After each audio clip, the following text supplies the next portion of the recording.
ನಮಸ್ತೆ, welcome back to Rekha diaries.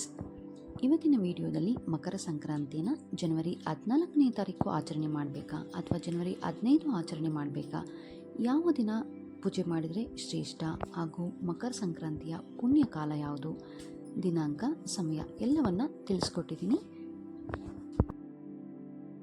Sankranti ಹಬ್ಬ ಸಾಮಾನ್ಯವಾಗಿ ಪ್ರತಿ ವರ್ಷ ಜನವರಿ 14ಕ್ಕೆ ಬರುತ್ತೆ, ಕೆಲವೊಮ್ಮೆ ಜನವರಿ 15ಕ್ಕೂ ಕೂಡ ಬರುತ್ತೆ.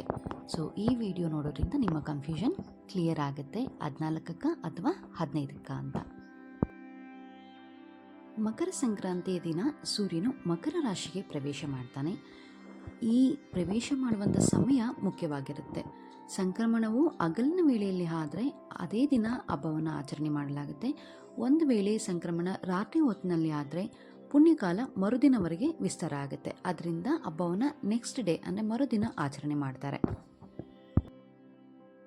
ಈ ಬಾರಿ 2026ರ ಮಕರ ಸಂಕ್ರಾಂತಿಯನ್ನು ಜನವರಿ 14 ಅಂದರೆ ಬುಧವಾರನೇ ಆಚರಣೆ ಮಾಡ್ಬೋದು. ಯಾಕಂದರೆ ಈ ದಿನ ಸೂರ್ಯನು ಮಕರ ರಾಶಿಗೆ ಪ್ರವೇಶ ಮಾಡ್ತಾನೆ. ಸೂರ್ಯನು ಮಕರ ರಾಶಿಯನ್ನು ಪ್ರವೇಶಿಸುವಂಥ ಸಮಯ ಮಧ್ಯಾಹ್ನ 3:13. ಇವತ್ತಿನ ದಿನ ಪುಣ್ಯಕಾಲ ಮಧ್ಯಾಹ್ನ 3:13 ಸಂಜೆ 5:45 ಇರುತ್ತೆ. ಇನ್ನು ಮಹಾಪುಣ್ಯಕಾಲ ಮಧ್ಯಾಹ್ನ 3:13 ಸಂಜೆ 4:58 ಇರುತ್ತೆ. ಸೂರ್ಯದೇವನಿಗೆ ಅರ್ಪಿತವಾದ ಈ ಹಬ್ಬ ಚಳಿಗಾಲದ ಅಂತ್ಯವನ್ನು ಸೂಚಿಸುತ್ತೆ. ಈ ದಿನ ವಿಷ್ಣು ಮತ್ತು ಸೂರ್ಯನನ್ನು ಆರಾಧಿಸ್ತಾರೆ.